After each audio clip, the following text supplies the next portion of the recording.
Hey guys, welcome back to Magic TV. My name's Craig. It's 12 o'clock on a Sunday, which means it's time for a Q&A. This is where I take all the questions that you've asked over the course of the week and I answer them to the best of my ability. If you want to have a question answered on next week's Q&A, just put it in the comments to this Q&A.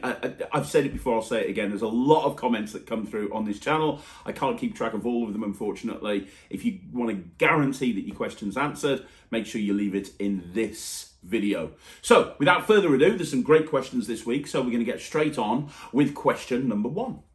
Okay, so the first question is by Pablo Villaca. How you doing, Pablo? Hope you're well. Craig, although I'm an amateur magician, what I really do for a living is write about movies and teaching courses about film language. That sounds really interesting.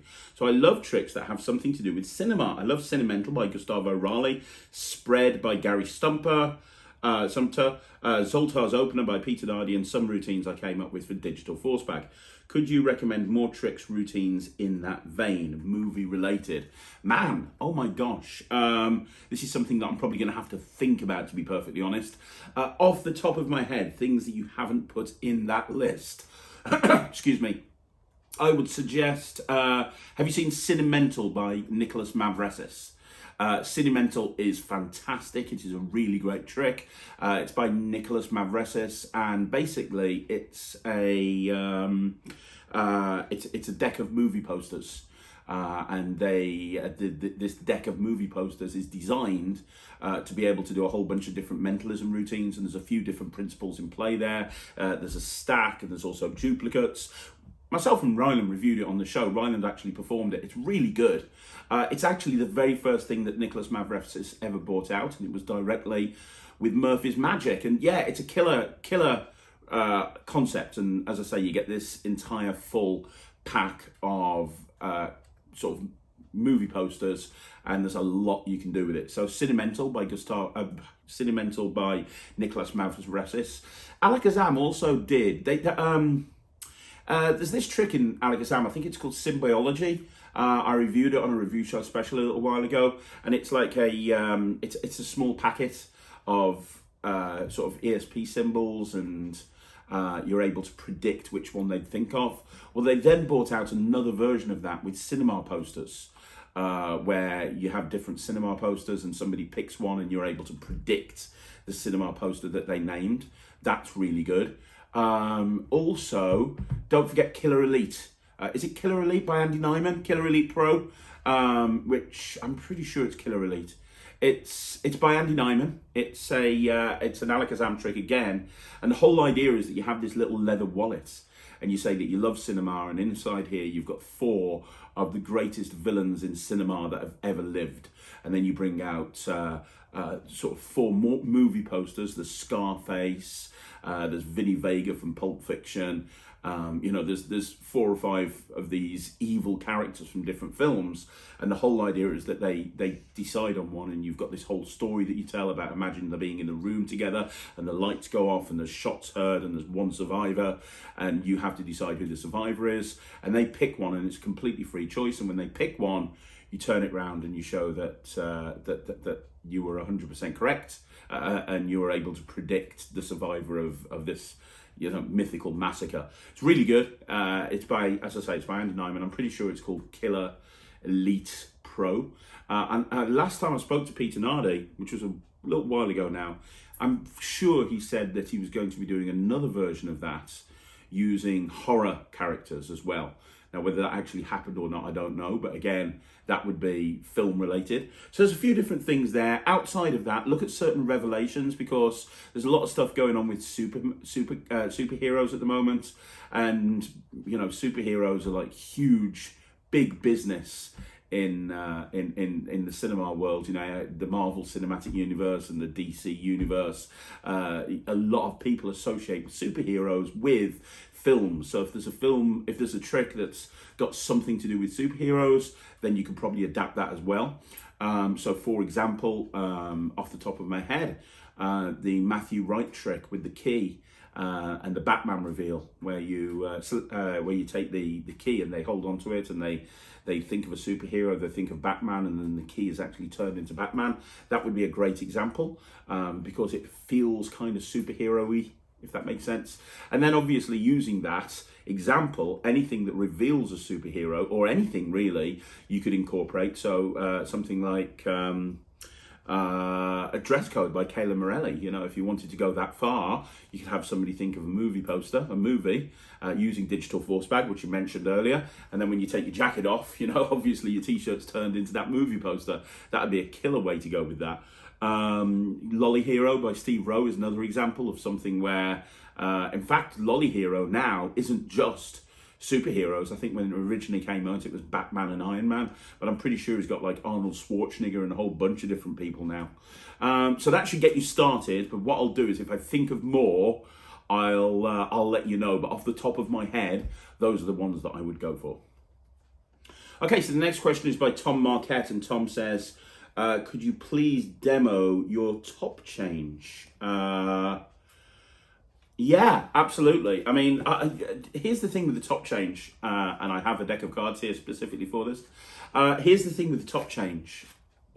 A lot of magicians stress out about the top change, and I think one of the reasons that magicians stress out about it is because it's made to be more difficult than it actually is. You know, if you just called the top change changing the top card of the deck for the card in your hand, then people wouldn't worry about it too much.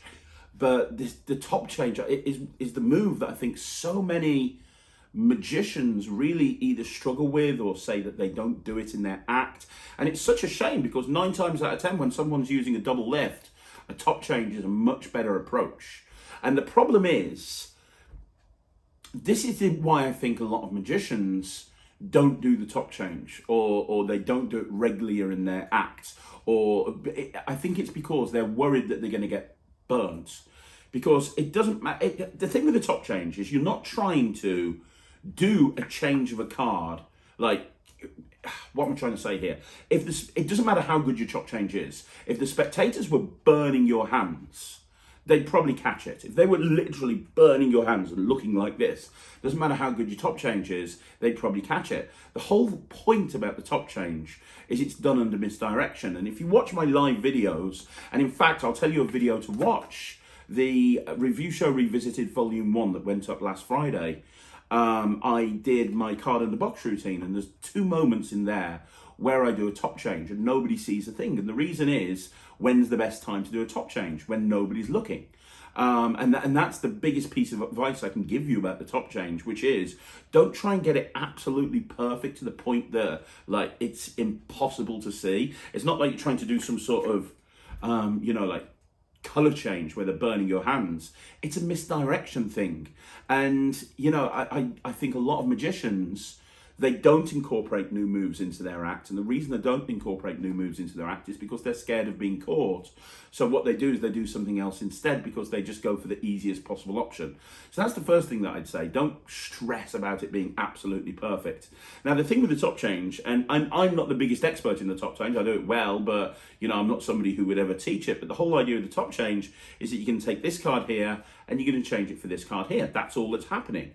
You're changing this card here to this card here. Now, to break the actions down, all that's going to happen is you're just going to push this card over, you're going to bring your hands together, this card goes on top of this card, and then you just separate your hands.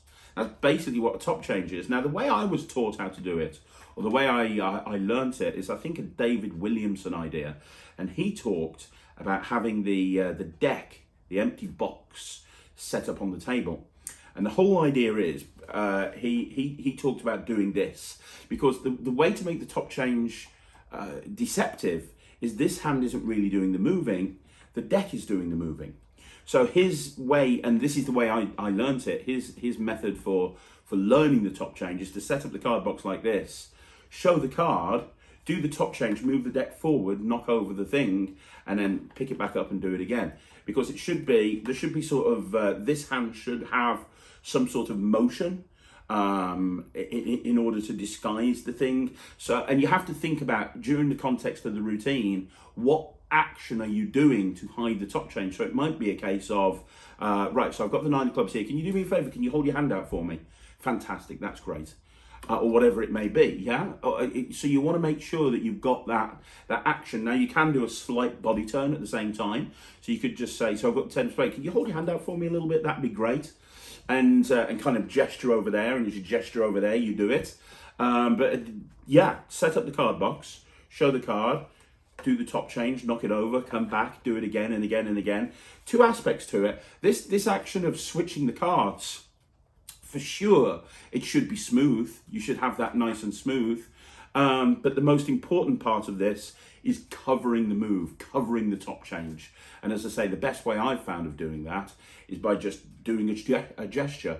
So it's like, yeah, well, as I say, the best thing to do is hold your hand out, or let's say somebody's got half the deck over there. So I'm going to take your 9 of clubs. Can you do me a favour? Can you spread the cards out for me? That's great. You did a great job. Wonderful.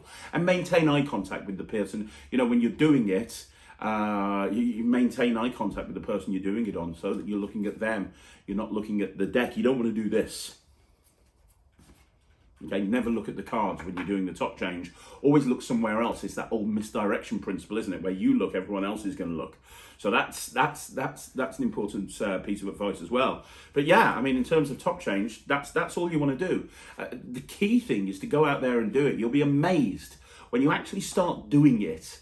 You'll be amazed at how deceptive it is. Nobody ever sees anything. And I think that's the thing with magic in general, especially close-up magic. You can get away with a lot more than you think you can get away with, as long as you understand the principles of misdirection, you understand the principles of performance, then you'll be absolutely fine. But yeah, there you go. So set up a box like this, show the card, move your hand forward, do the top change, come back, do it again and again and again. That'll give you the necessary rhythm. You want to get that until it's really kind of muscle memory. And then at that point, you can go into it at any point you want to. There you go. Was your card the 9 of diamonds? No? Can you hold your hand out for me? Great. I'm just going to put that into your hand. Your card wasn't the 9 of diamonds. Well, let me just give these cards a cut. And I think I've got your card right here. Was it the... Hang on a minute. That was your card. Well, if I've got the 9 of diamonds, that must be yours, the 7 of clubs. So yeah, hopefully that answers your questions, Tom.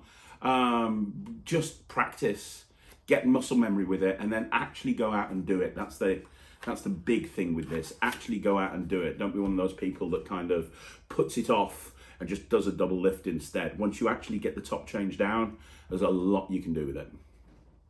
Okay, so the next question is from Demian Wheeler. Hey Demian, how you doing? Will Netrix include a mentalism techniques and routines? I love this channel, Craig. You have so much to the magic community for free. Thank you. Yes, there is going to be mentalism routines. There are going to be a lot of mentalism routines. With people attached to the project like Steve Della, you can't help but have mentalism routines. But there's going to be some amazing mentalism. In fact, I just announced this on Instagram. The latest person to join the launch lineup of Netrix is Justin Miller. And Justin has given us so much amazing material that we're currently working through. And some of it will be appearing at launch, and then every couple of weeks we'll be dripping more material out. But some of that is mentalism material. And Justin, if you didn't realise, a lot of people don't realise because he's such a good sleight of hand magician. But not only is he an incredible sleight of hand magician, his mentalism is really strong as well, and he's got some brilliant mentalism routines that are going to be on Netrix, probably part of the launch lineup. So yeah, I mean, there's going to be a lot of mentalism, not as much mentalism as the other stuff, but for sure, absolutely, definitely, we're going to have mentalism on there. So the next question is by MC Gamesmaster 90, and he says, "Hey Craig, I watched your new review show Revisited series. I enjoyed it. Thank you very much. Will Ryland be joining you at some point? I'm curious to know if his original rating on the Magic products have changed." Yes, he will be joining me ad hoc occasionally. The thing with Ryland is he's got a very busy schedule.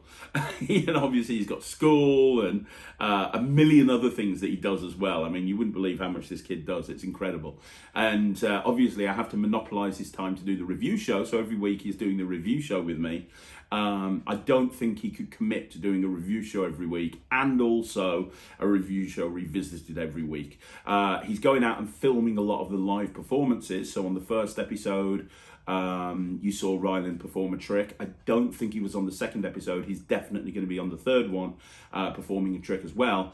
But yeah, for sure, when he's got time, I'll get him onto the actual program as well, because I know he'd love that. Also, I just want to say to everybody, with regards to the review show Revisited, thank you so much for all the kind words about the new schedule. I'm really glad that you like it. Whenever you kind of try something new, it's always a risk, isn't it? It's kind of like, are people going to like this? Are they not going to like this? Are they going to dig it? Are they not going to dig it? So the fact that people have been so positive about this new review show Revisited, it's really kind of spurred us on. So thank you so much. Genuinely, it means a lot. Okay, so the next question is less of a question, it's more of a statement, and that's Kevin Connors, who goes, "Holy bloated toad, Batman." And I'm guessing you're talking about how I look, and I'm guessing you're talking about me, and I'm guessing you say I look like a bloated toad. So it's a good job for you, Kevin, that I don't do rants on this channel anymore. All I can say is, hey, if insulting me and trying to shame me in public about my appearance makes you feel better, then that's cool. I hope whatever kick you get out of writing that on my channel, I hope it makes you feel good. I really do, because you obviously want me to feel bad about myself. I've openly said on this channel before, throughout my entire life, my weight has fluctuated and gone up and down, and it's something that I've always struggled with and tried really hard to do. And actually, before lockdown, I was at my lowest weight, and then obviously during lockdown, that wasn't the case anymore. I'm now working really hard to try and lose that weight, and it's happening, which I'm really happy about. It's happening slowly, but it is happening. It's really tough, but it is happening. But that's because that's something that I want to do, and it's not nice saying stuff like that. It makes me wonder why the hell I even bother doing these videos when I see comments like that. As I say, it's a good job for you, Kevin, that I don't do the rants on this channel anymore. All I can say is thanks very much, and I hope that by insulting me, it made your life feel better. Okay, so the next question is Darren420. Hey, Darren420. And Darren420 says, "Hey, Craig." Hey, Darren. You seem to have your finger on the pulse when it comes to magic. Is there anything new on the horizon that we should be anticipating? Okay, that's a really good question. And yeah, I do know a lot of stuff that's coming out in the coming weeks and months. Okay, let me go through some stuff that I know I'm pretty excited about, that I know is coming out in the next few weeks and months. So first of all, I can't really say too much about this, but Murphy's Magic at some point are bringing out a new Angelo Carbone trick. And it's a special deck of cards, and I guarantee you that everybody who sees this is going to want to buy it immediately. It's probably not going to, I don't know the price of it. I imagine it's not going to be a cheaper item. It's probably going to be more expensive. I mean, not ridiculously expensive, but knowing what's gone into it, I wouldn't be surprised if it's kind of three figures or high two figures. I don't know the price. I'm just completely guessing. But it is, and anyone who knows Angelo Carbone knows that he's so incredibly clever when it comes to his material. I think this is the best Angelo Carbone effect or trick or creation that I've ever seen. It's amazing. So that's coming out soon. I don't know when, but it's coming out soon directly from Murphy's Magic. But that's something that you need to look out for.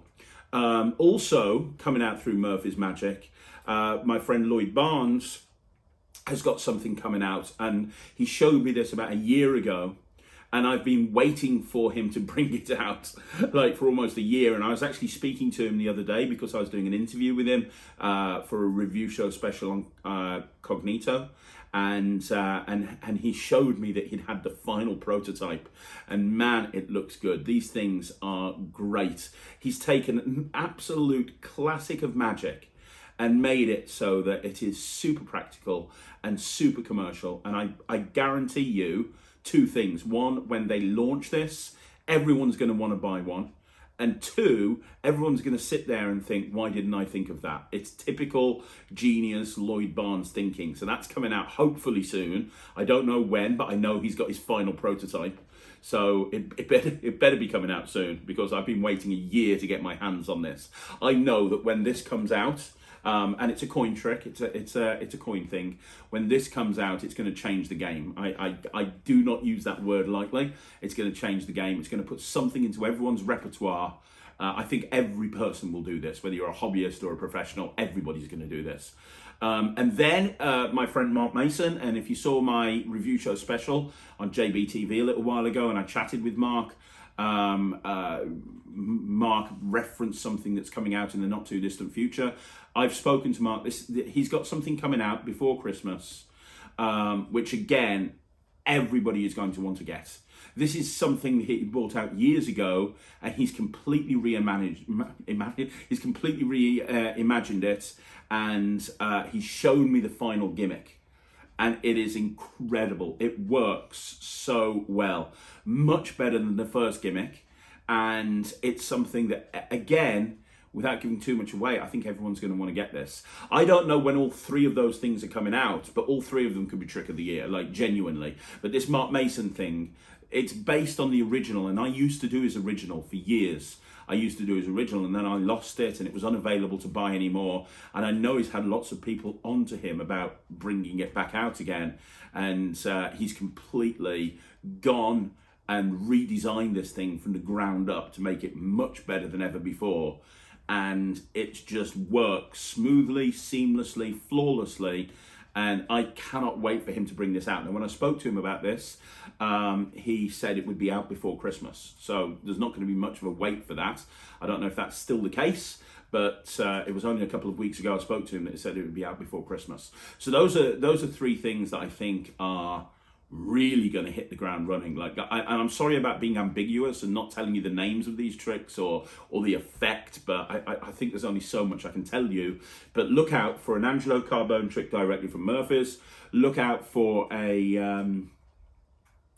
another routine by Murphy's by Lloyd Barnes, and look out for this thing by Mark Mason. Those are the three big things that are coming out, in my opinion, in the next sort of 6 months. There is one other thing. I've got something coming out directly with Murphy's Magic, and it's probably going to be at the end of the year or the beginning of next year. And I think it's the best trick I've ever created, and it's the best release I've ever done.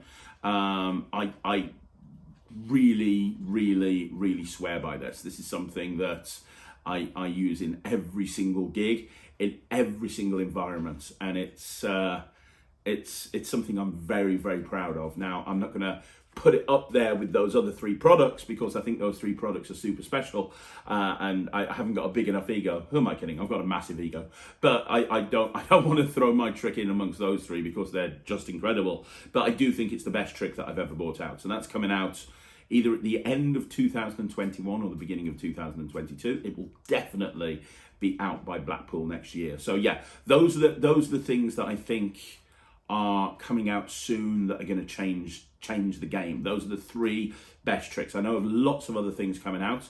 I know lots of other routines and things that are coming out, and I've been privy to seeing quite a few of them, but those are the three that I think are just next level. So there you go. Sorry about being ambiguous, but hopefully that gives you enough information so that you can look out for these. And obviously, when they do come out, I'll shout about them from the rooftops.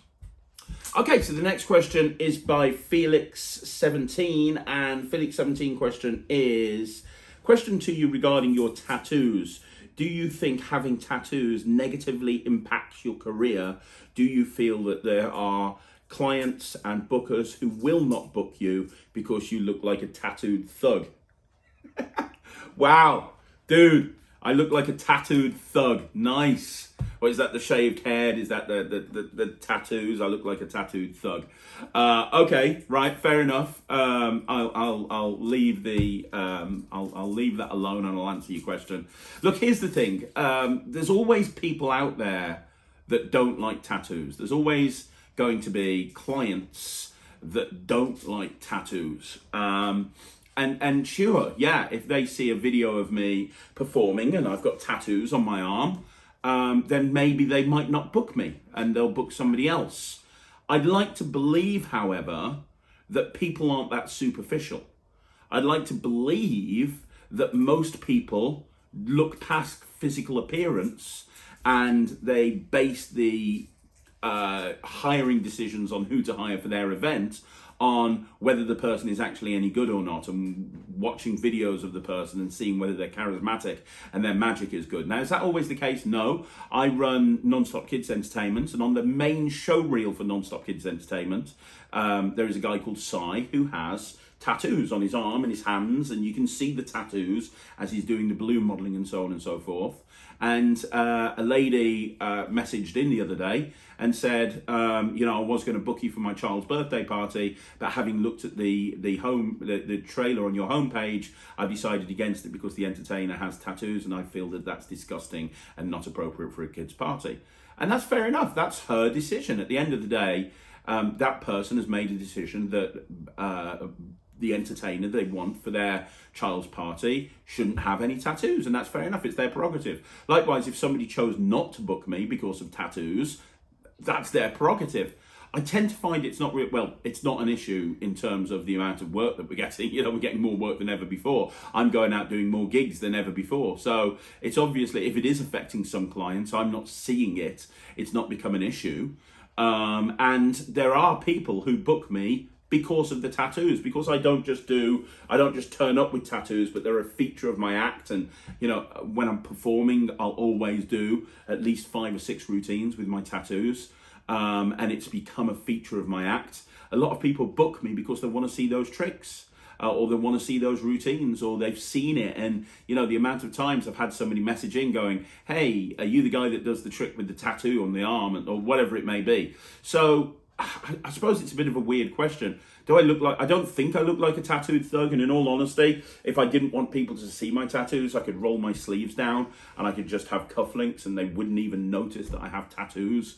So in terms of that, but I'm never going to do that. I'm never going to hide them away. I mean, I got them so that I can make them a feature of my act. So I'm going to roll my sleeves up. I'm going to be loud and proud with them. And if somebody doesn't want to book me, then that's absolutely fine. If they do want to book me, that's absolutely fine. But in answer to your question, no, it's not really affected anything other than maybe the odd client not booking. Generally, as a rule, I'm not seeing an issue with it. And I know people could be watching this and going, yes, but they might not tell you. They might choose not to book you and not mention that it's because of the tattoos, because it's awkward, and that's true. If it wasn't for the fact that we're busier now than ever before, and we're getting more inquiries and more bookings than ever before, and we're just literally blowing up as a company. So if that's the case, and it is affecting things, it's not affecting things to the point that we're noticing, if that kind of makes sense. So I mean, it's a bit of a weird question, but hopefully that answers the question for you. Okay, so the next question is by Bendel Jane. How you doing, Bendel Jane? Bendel Jane says, how can I get 4,000 hours of watch time and 1,000 subscribers on YouTube? I need them ASAP. I'm guessing, of course, that's the criteria in order to be monetized, right? When you hit 4,000 subs, when you hit 1,000 subs and you hit 4,000 hours of watch time, that's when you can apply to the YouTube Partner Program. And I see a lot of magicians saying this. They kind of look at YouTube as this way of printing money, and it's like, oh, if I can get myself my 1,000 subscribers and I can get my 4,000 hours of watch time, then man, it's a license to print money. I'll be rich. I can just do videos every so often and live off the money. And unfortunately, it's not like that. I am actually putting a video together on YouTube marketing, and I'm actually putting together some stuff on YouTube marketing for Netrix as well, where I kind of go more in depth with this stuff. But the thing you need to understand is that you are never going to get, even if you hit 1,000 subs and 4,000 hours of watch time and you get accepted into the partner program, you are never, ever, ever going to make money off YouTube unless you're doing much bigger figures on a very, very consistent basis. But I see it all the time. I saw it during lockdown. There was a little group on lockdown. I say a little group, it was actually quite a big group, where magicians were like sharing their YouTube accounts with each other. And they were like, hey, you subscribe to my YouTube account, I subscribe to your YouTube account. We'll subscribe to each other's YouTube accounts, and then we'll get 1,000 subscribers, and then we can start making money off YouTube, and that'd be a great way to make money. That's never going to be the case. That's not how you crack YouTube. You see, YouTube pays out based on watch time. So in other words, they want people to be watching your videos. That's what they want. They want people to be watching your videos, right? And I'm trivializing something that is actually quite complicated, and I'm not going to spend too much time going into it now. But they want people to be watching your videos, and they want people to be watching more videos and more videos and more videos. And the way to do that is with watch time. So they monitor the watch time, right? The reason I'm telling you this is because you want subscribers on your channel that are active subscribers. Getting a magician to subscribe to your YouTube channel is not going to have an active subscriber, because in all likelihood your average magician is not going to be interested in what you have to say unless you're setting up a channel like this, which is specifically for magicians. Then they're not going to be that interested in what you've got to say. So they're not going to watch your videos, and if they're not going to watch your videos, YouTube won't show your videos to many people because they know that even the subscribers that you have aren't watching them. So what you need to do is you need to get people subscribing to your channel that are invested in watching the content on your channel. Because then what will happen is your views will go up, your audience retention will go up, your watch time will go up, and then YouTube will go, well, people seem to like this person's videos, let's show it to more people. And that's when you'll get on the channel page, and that's when you'll have more people seeing your videos, and that's just going to cause more growth and more growth and more growth. So forget about this 1,000 subscriber thing, and forget about watch time. If you want to make it big on YouTube and you want to do really well with YouTube, focus on just putting quality content out there. Pick a niche, pick a group of people that you feel will watch your videos. Who are you niching down to? It's really important that you do that. Who is your audience? You know, if you're putting performance videos up, is that for laymen? Is it for magicians? Or like who's your audience? When you figured out your audience, figure out what videos you can produce to put out that audience will enjoy watching, because that's ultimately how you're going to grow your YouTube channel. But worrying about the 1,000 subscribers and the 4,000 hours of watch time, it's not going to do any good. You know, I see these little Facebook groups, you know, sub for sub, and it's just ridiculous. It's like, hey, can you sub me and I'll sub you, and can you watch my video and I'll watch your video? And it's just that's just not the way to do it. You're never going to make it big on YouTube by doing that. You make it big on YouTube by consistently putting out quality content that your audience is interested in watching. That's really the only way that you're going to do it. Okay, so guys, I just want to give you a heads up. This isn't a question, really. No one's asked this question, but this is something that I just want to give you a heads up on, because I feel like I've got my ear to the ground a lot with stuff, and I like to let you guys know about stuff that's coming up that I think is worthwhile. And I don't know if you've heard about this, but Justin Miller is doing a live lecture on New Year's Eve. I've actually got the information here. It's the 2021-2022 live Zoom lecture on New Year's Eve. And the reason I want to bring this to your attention is a lot of people ask the same questions. Oh, can you recommend good lectures? Can you recommend good close-up material? I've been quite lucky that I've been shown some of the stuff that Justin's planning on lecturing on this event. I've just signed up for my ticket. It is ridiculous. I mean, it is seriously ridiculous. Some of the stuff that he's sharing, I said to him, I said, you could market this like it's a full price product, and you could go to any magic producer anywhere in the world and say to them, hey, would you like to market this? And they would market it in a heartbeat. And you're just giving it away for free on a lecture as part of like a million other things. It's incredible. The material on here is incredible. I've got a list here: cards, coins and coin boxes, mentalism, miscellaneous boxes, thread, theories, so much more. And he's filming it for all seat holders. So afterwards, even if you can't attend on New Year's Eve, because I don't think it's going to be available to buy afterwards. I think the only way you can get this is by signing up beforehand. So even if you can't attend, you're still going to get access to the whole lecture. Although obviously if you do attend, it's live, you can ask him questions and stuff like that. And then, man, it says here, very special magic package available for the lecture. His new floating card gimmick, his new animate and restored, his new legend gimmick, his new vanishing deck, like just so much stuff. It's just absolutely ridiculous. And I believe It's only $40, I believe, which is insanely cheap for what he's giving away. So I wanted to give you a heads up, you know, for anybody who's ever asked me, and I'll carry on doing this. If I see a lecture or something that I think you guys should be aware of, I'll bring it to your attention unless you don't want me to. But in terms of it's going to go 2 hours. Knowing Justin, it'll probably go longer than 2 hours. But yeah, it's his New Year's Eve lecture. It's available from, you can book your tickets now on mentalsites.com, mentalsites.com, and I'm gonna be there because I've registered, so I'm gonna be there, and I'm gonna review it afterwards as well. I'm trying to convince Justin to do a mini interview with me and talk about some of the stuff that he's actually planning on lecturing on, because it'll blow you away. It'll absolutely blow you away. I know that as soon as he showed me some of the stuff, I'm like, man, I need a ticket for that. I don't think I'll be able to actually make it to the thing because I've got a gig on New Year's Eve night, but I just don't want to be in a situation where I haven't got access to that material, because I just know I'm going to be blowing people away, and they're going to be like, oh my gosh, that's amazing, where did you get that from? Well, I got it from Justin's lecture, which you can't buy because you missed it because it was just one night only. So there you go. I hope you don't mind. It's not my product. I'm not giving my product a sales pitch, but I think it's worth me bringing to your attention something that I think is going to be really good. So it's Justin's New Year's Eve lecture. It's on New Year's Eve, it's $40. You can register now on his website.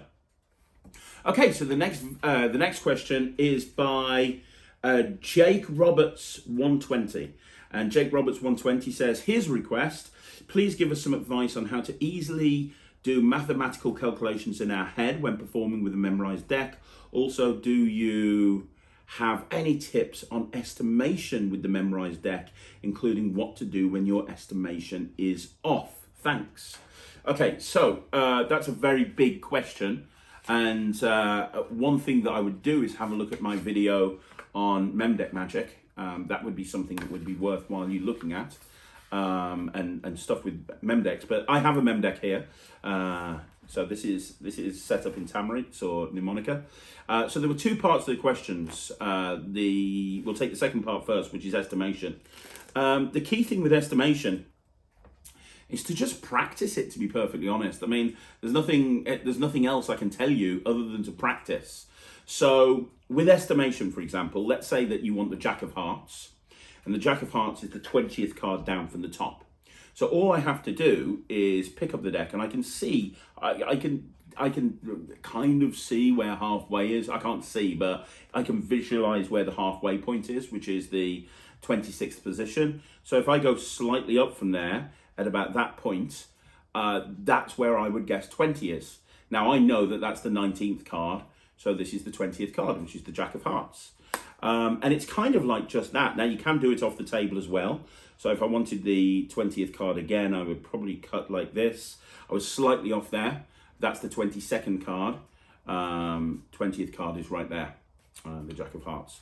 If you wanted and the easiest way to do it is to start off by trying to go for halfway. So start off by going for the, in Tamariz, the King of Diamonds. There it is, that's halfway. It's a little bit easier if you hold them up here in your hand because you can see it a little bit easier. I find it a bit easier holding it up here than cutting off the table, although I can do it off the table as well.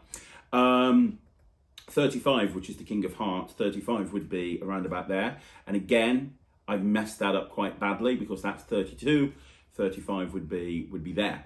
So in terms of practicing the estimation, it's just practicing. It's that the easiest way to do it is to get Siri or Alexa and ask Siri or Alexa to name a number from 1 to 52, or name a playing card.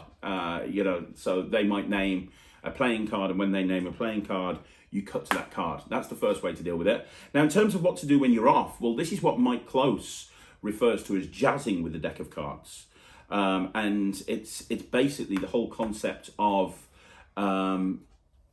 getting to a spectator's card, but not knowing how you're going to do it. So having somebody name a card and then not knowing how they're going to do it. So for example, Ryland's sitting over there on the other side of the room. Ryland, name a card. Jack of Hearts. Thank you, Jack of Hearts, that's 20. So again, let's say I give it one cut. Well, in this case, in this case, I've got straight there. But let's just say that I was a little bit off. So let's cut here. So this is the 5 of spades. So I know that's the 16th position. I know that's the 16th position. So I know that the Jack of Hearts is 4 cards down from here, because this is 16. So 17, 18, 19, 20 is the Jack of Hearts. So how would I get to the Jack of Hearts from that position? Well, there's a few different ways of doing it, and it's about thinking ahead of time. It's about having this bank of outs that you use and you can call on depending on the situation you're in, but you never know which out you're going to use, because you never know what position you're going to be in. So in this case, I'm 16 cards here. I know their cards 20 cards down. Well, that's 4 cards. So I would probably, in this case, go, you know, if I cut right there, I can cut to the 5 of spades, which isn't your card, but you wanted a jack, didn't you? You wanted the Jack of Hearts. So that's a jack. So if I just spell Jack, there's your Jack of Hearts. So I've spelt to their card, because Jack spells with 4 letters, and I know it's 4 cards away. Let's try this again. Ryan, name a different card.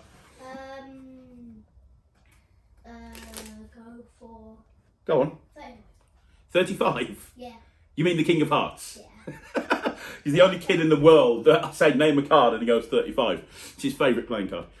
So let's just cut. I'm going to purposefully cut quite far off. Okay. So I've cut here at 26 and I know their cards at 35. So I'm 9 cards away. So when I cut, I know I'm 9 cards away from the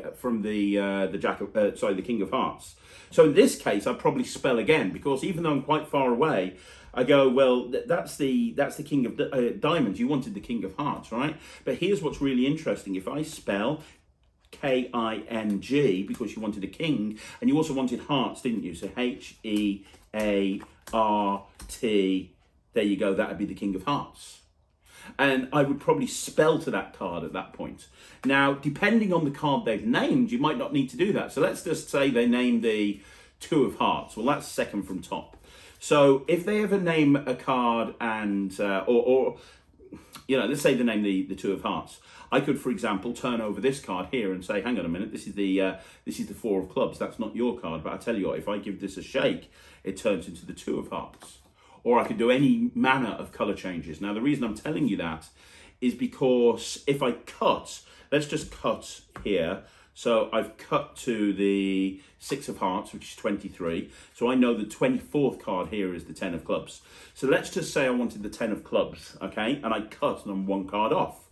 Well, there's many different ways that I can deal with this. Like I say, I can do a shapeshifter to get to that position. I can do a sort of an logical double lift to get to that position. Apparently not. Let me try that again. I can do an illogical double lift to get to that position. The other thing that I could do is I could, for example, show the 6 of Hearts. Is that your card? No. Deal it down on the table, do a second deal, and have it change into the 10 of Hearts. The 10 of Clubs. Or I could show, we talked about this earlier on, I could say the 6 of Hearts, that's not your card, hold your hand out for me, wonderful, and I could do a top change. So there's so many different ways that I can go into it. So in terms of how to deal with it, if you mess up the estimation, the big piece of advice I can give you is to just have a bank of outs, and also understand that a lot of cards you can get to without even needing to do anything with the deck. So, for example, if they name the Ace of Spades, I know if I spell S-P-A-D-E-S, next card's going to be the Ace of Spades. If they say 6 of Diamonds, I can just go 1, 2, 3, 4, 5, 6. It's going to be the 6 of Diamonds.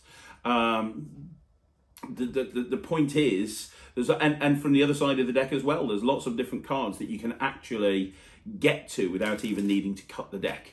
But the big piece of advice I can give you with regards to practicing estimation is get some. Let's do it one more time. Ryan, name a card. 8 of Hearts. 8 of Hearts. So I know that's the 14th position. So I cut like this, and okay. This is interesting because I can see here that I'm in the this is not right. The 8 of Hearts is there.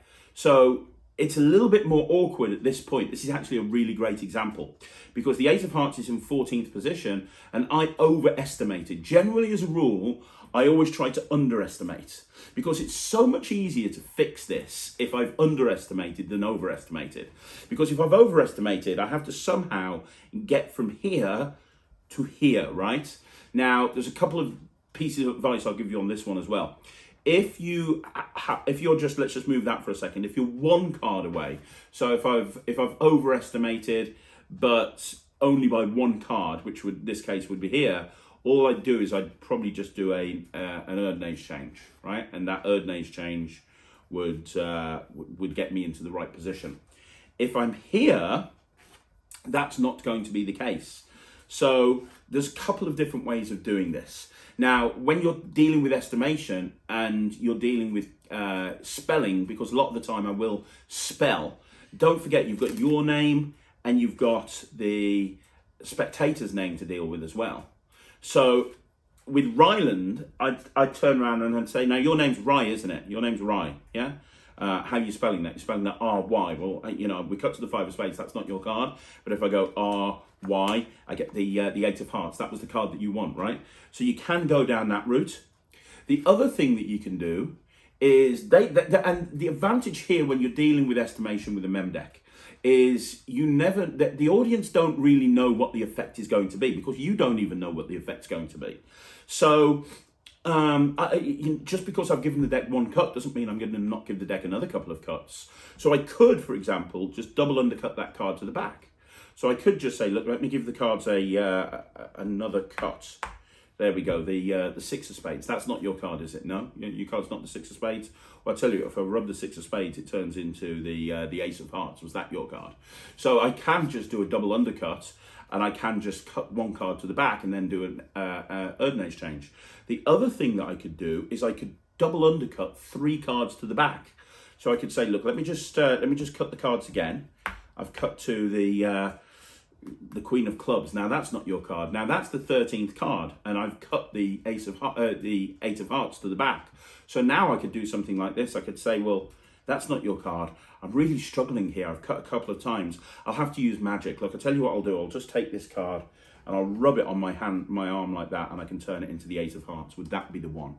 And in this case, as I say, all I did is I just cut that to the back, and I did a kind of a up the sleeve, just drop that card on there as I rub it on my thing, which allows me to make that card appear. So there's a few different ways that you can actually do that. You know, it's totally up to you. You've got lots of different options depending on where the card is. But in terms of getting to the card, my big piece of advice is to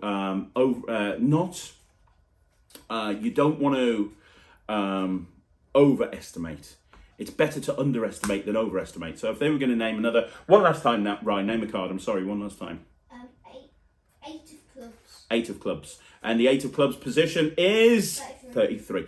So if I was going for the 8 of clubs, for example, I'd estimate, but I'd estimate slightly less. So in this case, there. So that's 29, so I know that's 30. Which is the 5 of clubs, 31, 32, 33. So in this case, I'm 4 away.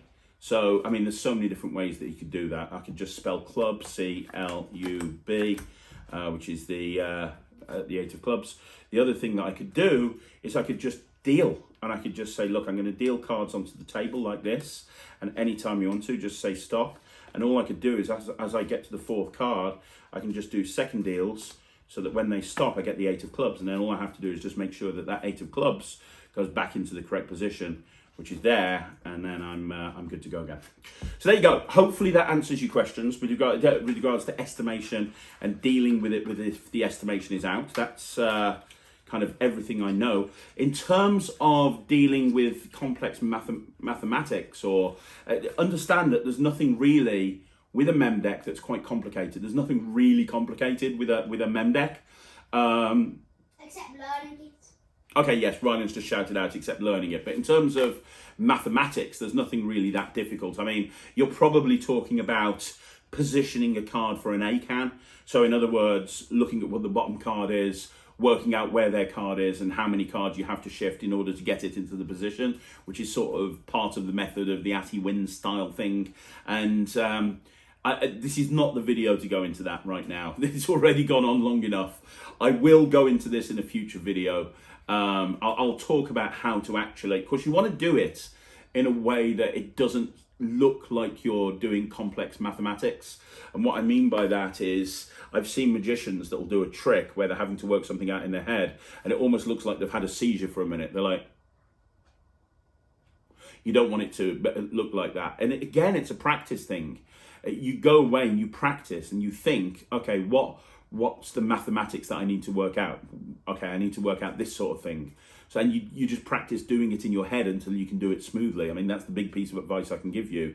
What you don't want to do is go into a gigging situation having to do this and then kind of just stop talking for a minute while you're working this out. It would be much better to do something else with a mem deck if that's the end result, right? But I will go more in depth in a future video about this if that would help. Okay, so the final question today is by Eamon420, and Eamon420 says, I loved your video on how to put together a kids show and a full breakdown. Please, can you put one together for a parlour show? And the answer is yes. Good news, I have done. I have filmed it. It's taken a heck of a long time. We're currently just editing it. It's going to go out on Magic Stuff, not this Thursday, but next Thursday. A lot of people love the video that I did where I broke down a kids show and I went through everything routine by routine and why I did what I did and so on and so forth. So I've done another one for a parlour show. I've taken a full 1 hour parlour show, broken down every single effect that I did, talked about why I did it, why it made sense. It's a long video, but I think you guys will really enjoy it. And I'm more than happy to do more of these in the future. If you want one on a cabaret show or another one on a parlour show or one on a formal close-up show or a kids show or an illusion show or whatever, just let me know. I'm more than happy, absolutely more than happy to do that for you. But yeah, in answer to your question, it's going to be up not this Thursday, not this Thursday coming, not the following Thursday, but the Thursday after that. That's when it's going to go live. So look out for it. So there you go, guys. That is another Q&A in the bag. Thank you very much for watching once again. I really, really appreciate it. Don't forget, if you wanted more information about the Netrix, because I know a lot of people are asking a lot of questions about, I don't want this every week on a Sunday to turn into a pitch on the Netrix. I really don't. That's not what this is about. But if you do want to be notified when it launches, then please let me know.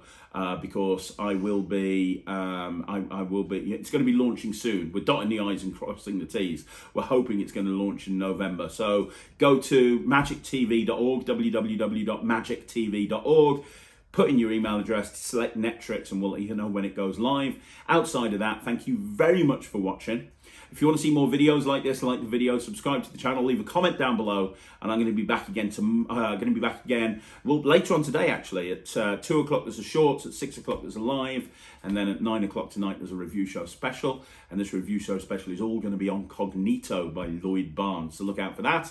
And then I'm going to be back tomorrow on Monday with a 5x5 at 9 o'clock, a shorts at 2, and at 6 o'clock a Magic Live. I'll see you then. Thanks very much for watching. My name's Craig from Magic TV.